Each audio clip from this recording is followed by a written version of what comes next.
Halo semuanya, selamat datang di video responsi modul JavaScript dan jQuery. Di video ini saya akan membahas dan mendemonstrasikan 4 studi kasus yang sudah dikerjakan sebagai tugas dari modul ini. Perkenalkan, nama saya Ika Kusyanti dengan NIM 434241024. Pertama, kita bahas HTML DOM. DOM itu sendiri itu dari singkatan dokumen objek model. Nah, DOM itu standar yang memungkinkan kita untuk get, change, add, atau delete HTML elemen menggunakan JavaScript tanpa harus reload halaman. Jadi setiap elemen di halaman HTML seperti div, input, atau button, semuanya itu bisa diakses dan dimanipulasi oleh JavaScript secara real-time tanpa di-reload. JavaScript itu punya 3 cara untuk mendeklarasikan variabel. Yang pertama ada var, ada let, dan cos. Nah, bedanya var dan let atau cos itu, kalau var dia itu hanya satu fungsi, bisa diubah dan bisa dideklarasikan ulang. Sedangkan let atau cos itu dia blok, bisa diubah. Tapi kalau yang cos itu tidak bisa diubah. Jadi kalau let masih bisa diubah, kalau cons itu tidak bisa diubah. Jadi kayak untuk best practice-nya itu lebih baik kita menggunakan let dibandingkan var karena skupnya lebih terkontrol skupnya lebih terkontrol. Nah, untuk cos ini gunakan ketika nilainya itu tidak berubah. Jadi ada manfaatnya masing-masing. Nah, kita bisa sesuaikan dengan yang tadi saya jabarkan. Untuk memanipulasi elemen HTML, kita perlu dua hal, yaitu ada selector dan event. Nah, selector itu kegunaannya apa sih? Kegunaannya adalah untuk memilih elemen mana yang akan dimanipulasi. Sedangkan untuk event itu, dia semacam trigger kapan sebuah fungsi JavaScript itu dieksekusi. Contoh eventnya itu yang sering kita pakai adalah onClick, onChange, dan onSubmit. Nah, ini bedanya menggunakan jQuery dan JavaScript yang biasa. Kalau jQuery itu dia hanya menggunakan $, dan menggunakan seperti ini. Bedanya dengan JavaScript, kalau JavaScript itu dia menggunakan biasanya dikasih tahu apa bentukannya seperti ini.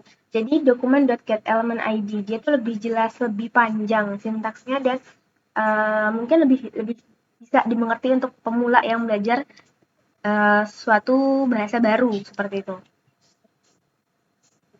Untuk lebih jelasnya, jQuery itu kan sebuah library dari JavaScript ya, yang bertujuan itu untuk menyederhanakan penulisan kode JavaScript. Kalian bisa lihat kan tadi contohnya di dokumen getElementBid ini kan penggunaan JavaScript biasa dia lebih panjang. Sedangkan kalau yang jQuery itu dia lebih disingkat-singkat atau menggunakan bahasa yang tidak sepanjang dengan bahasa JavaScript biasa gitu.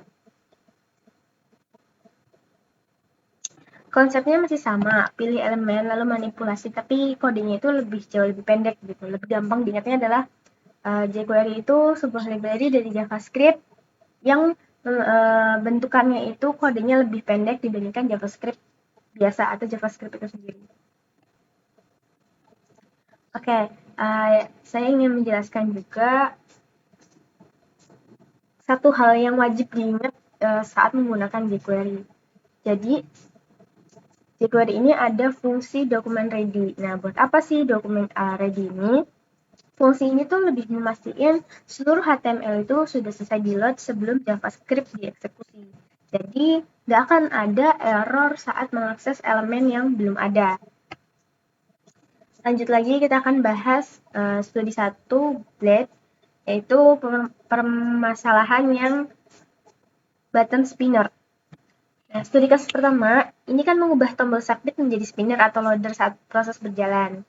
Kenapa ini penting? Sebenarnya ada dua alasan utama yang kemarin saya ingat dari Bapak penjelasannya, yaitu masalahnya ketika jaringan lambat, halaman tidak langsung berpindah, user biasanya akan klik tombol submit itu berkali-kali dan menghasilkan post yang dikirim banyak. Jadi kayak double submit lah gampangannya. Solusinya yaitu disable tombol segera setelah diklik, ganti tempel jadi spinner.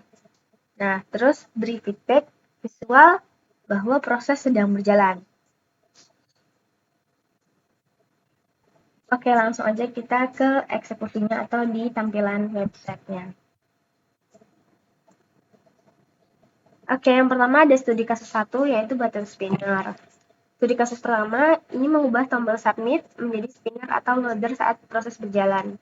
Kenapa sih ini penting? Sebenarnya karena faktornya adalah ketika kita tidak memakai load spinner di button submit, kemungkinan orang akan mensubmitnya itu berkali-kali, jadi double submit.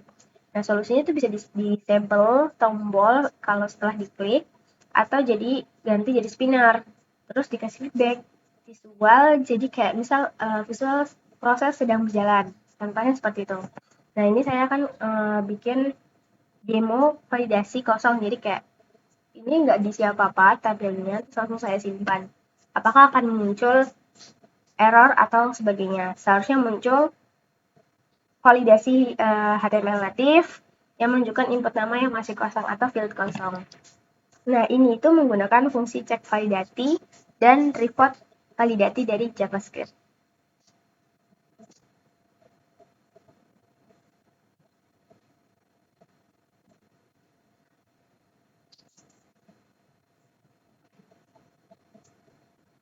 Oke, lanjut ke kita demo submit yang berhasil. Dia akan menghasilkan spinner. Kita contoh bikin kode bukunya jadi IPA 01, judul bukunya Human Body. Pengarangnya kita ada bebas aja ya.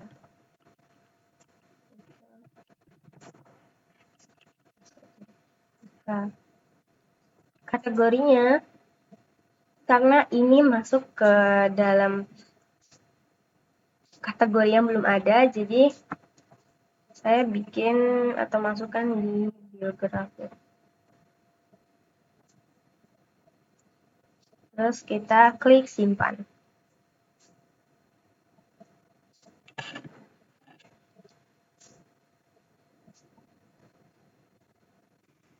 Oke, jadi yang pertama ini ada studi kasus 1, yaitu button spinner. Studi kasus pertama ini mengubah tombol submit menjadi spinner atau loader saat proses berjalan. Kenapa sih ini penting? Sebenarnya ada dua alasan ya guys. Itu ketika jaringan lambat, halaman itu tidak langsung ke direct. Terus yang kedua, ketika user submit atau tekan tombol simpan, itu bakal double submit.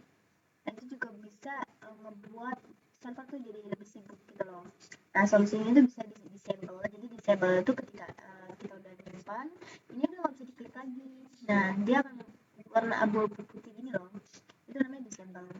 Nah, atau bisa diganti menjadi spinner. Spinner yang akan muter di sini. Oke, coba kita langsung coba ya, kita praktekin. Nah, yang pertama kita praktekin atau demoin validasi kosong.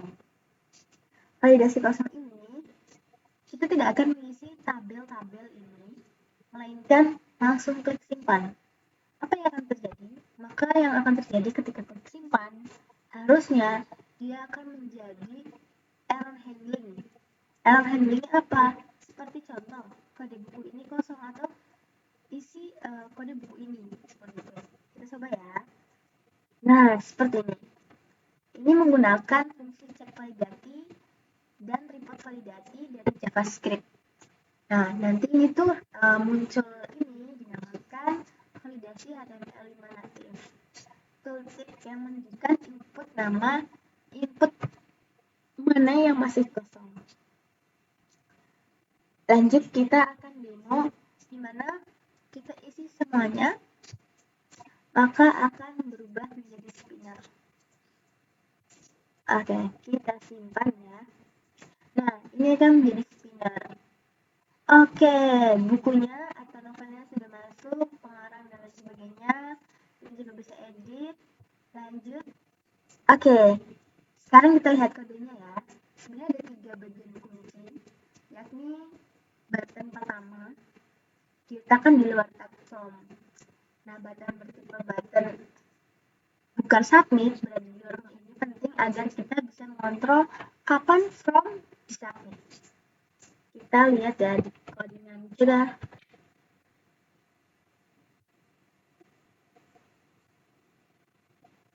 button type button.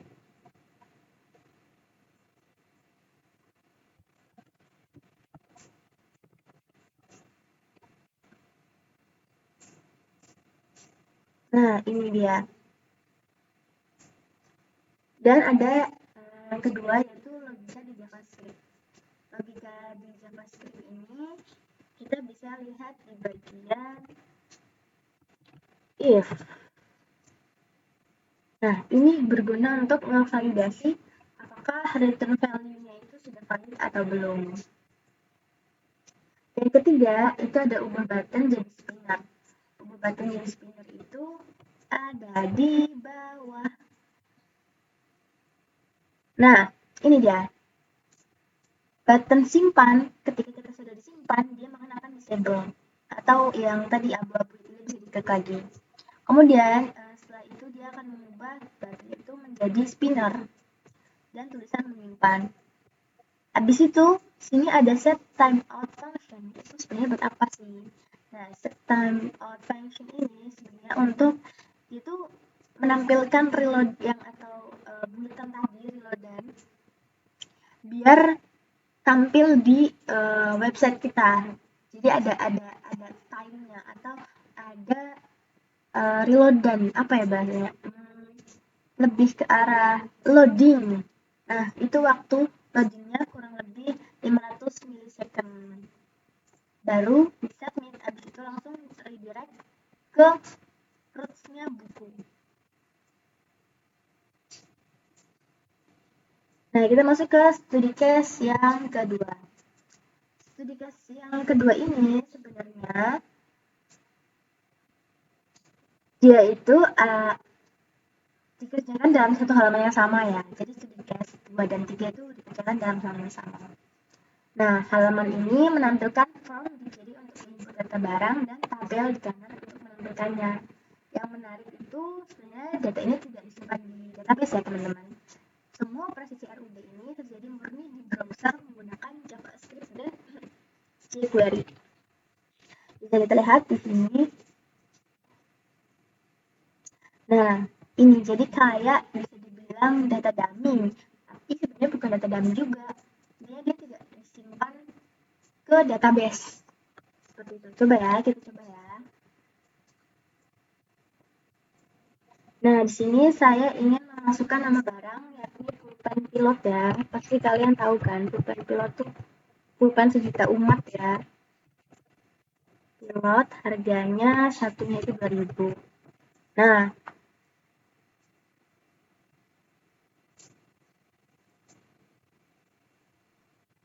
perhatikan tombol simpan ya.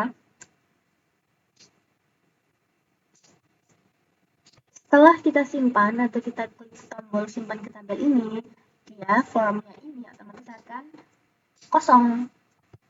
Berganti menjadi, nah seperti ini. Dia akan kosong dan menampilkan si nama barangnya. Nah, yang kedua atau yang ketiga ya sebenarnya, itu kan ada yang ini kan tabel biasa. Nah, yang ketiga itu ada namanya data table. Sebenarnya kita bisa langsung lihat ke sini, jadi dia langsung otomatis ganti halaman gitu.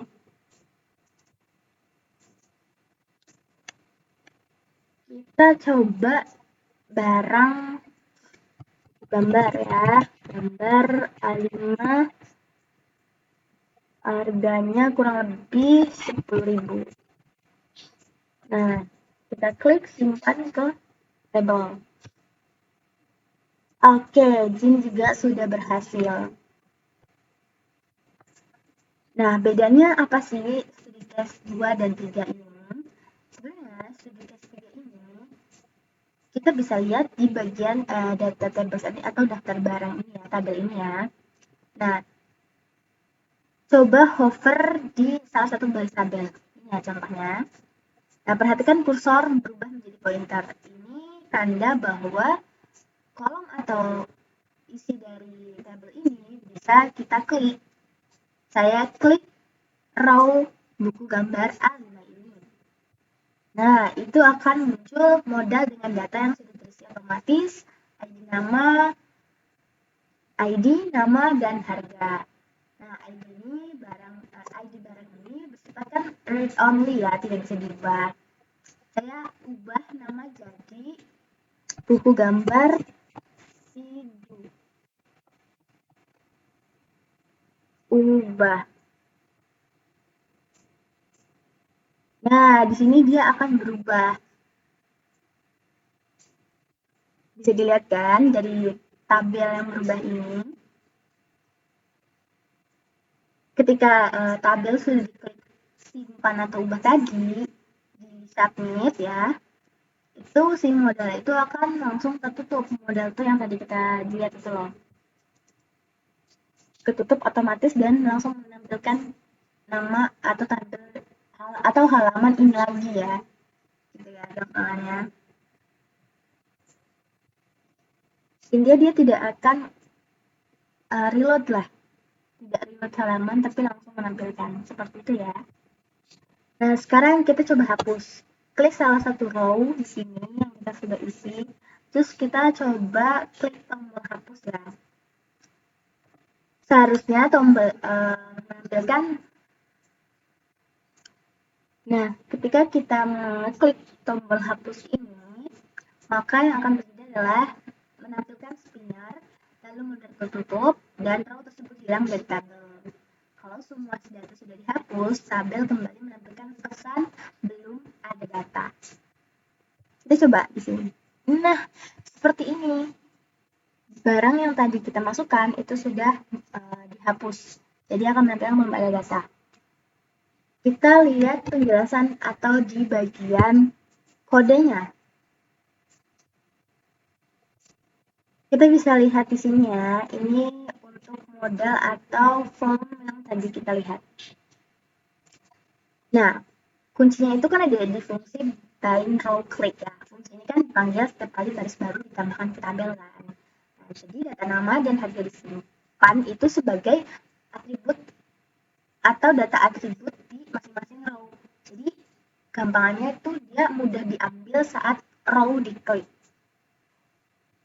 Lanjut lagi kita ke studi case.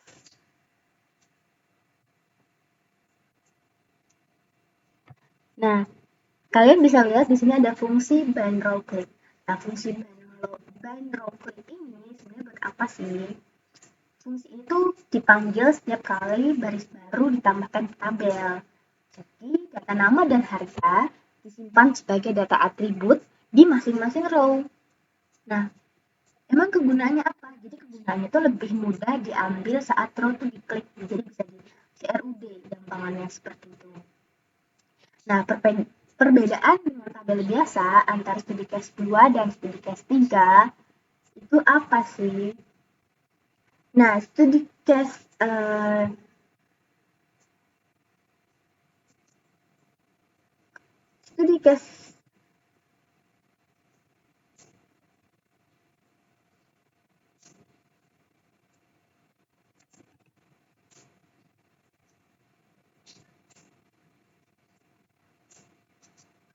Oke, kita bahas perbedaan tabel biasa dan data tables ya.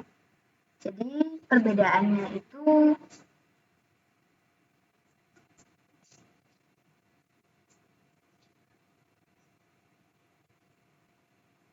sebenarnya tampilannya mirip, tapi sekarang tabel punya fitur bawaan yaitu ada kolom search. Kalian cari di sini search. Terus ada juga pagination, ada kontrol berapa banyak data yang ditampilkan. Seperti ini. Sebenarnya oke, jadi perbedaan tabel biasa sama data tabel itu apa sih? Sebenarnya di data tabel ini kalian bisa lihat perbedaannya sama dengan tabel biasa, yakni ada di bagian pencarian ya, kolom pencarian. Nah, di data tables ini itu ada namanya kolom pencarian, ada juga untuk menampilkan data atau halaman ya, kurang lebih seperti itu. Sama ada pagination. Pagination itu apa sih? Jadi kayak bisa diklik sebelumnya atau selanjutnya. Melihat datanya seperti itu.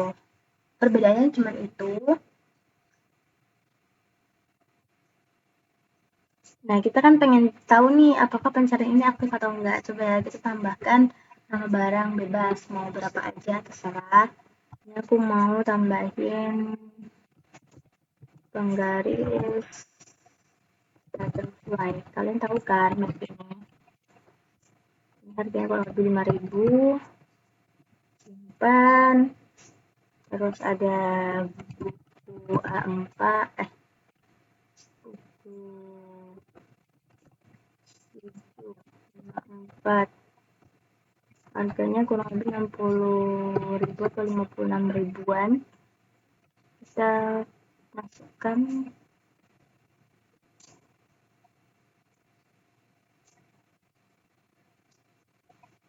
Nah, kita coba search ya di kolom ini. Misal kita cari penggaris.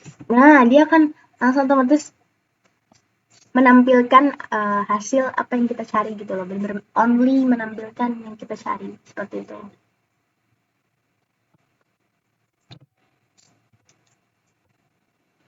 Nah, untuk di fitur klik baris untuk edit atau hapus, sebenarnya dari data tables maupun versi table biasa itu sama aja ya. Bedanya itu untuk data tables kita menggunakan API bawaan data tables ya untuk update dan drainase data. Jadi bukan manipulasi DOM langsung. Kita bisa lihat juga di bagian kode di Visual Studio Code. Oke, kita lanjut ke studi yang keempat.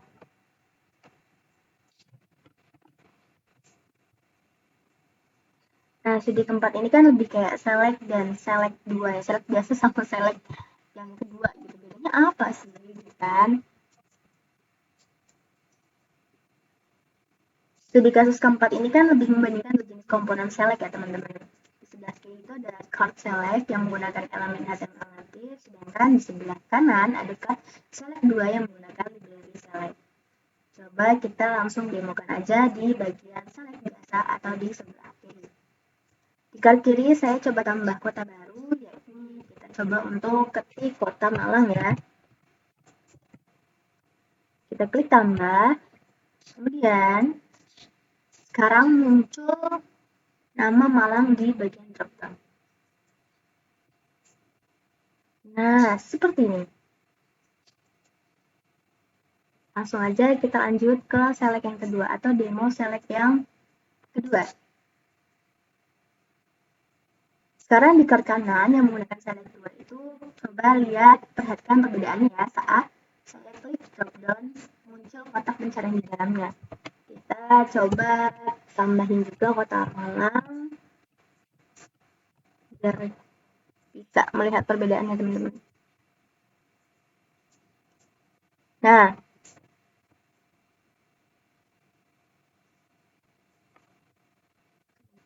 kalian bisa lihat di sini, ini adalah fitur utama dari select 2. Jadi kalau opsinya ada ratusan, bisa langsung ketik untuk filter. Sama aja kayak di data tables tadi ya. Jadi bisa langsung pencarian di sini.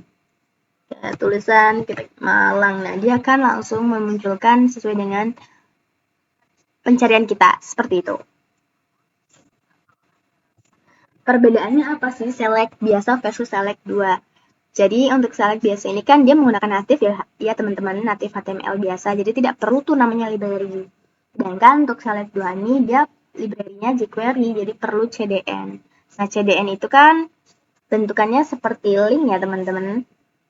Jadi perbedaan select 2 dan select yang biasa itu apa sih? Untuk select biasa itu dia kan dari native HTML, jadi nggak perlu tuh library. Terus yang kedua, ada tampilannya ya default browser, tidak ada fitur search, dan tidak ada event on change. Nah, di select 2, itu dia kan library jQuery ya teman-teman, jadi dia perlu CDN.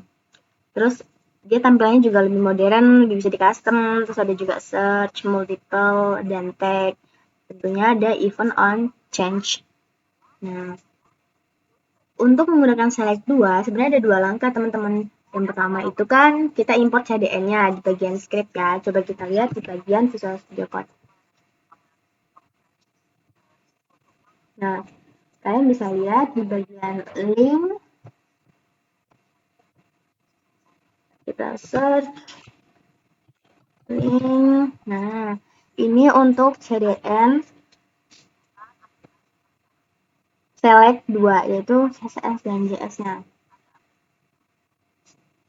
Terus yang kedua itu ada inisialisasi pada elemen select yang diinginkan.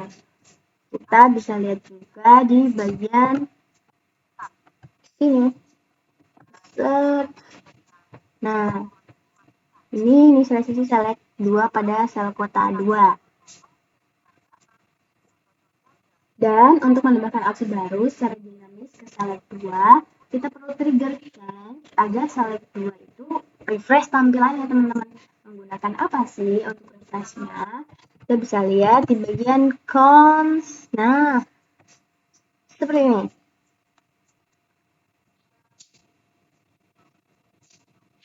Cons $option sama dengan new option. Nah, ini dia. Cons $option sama dengan new option.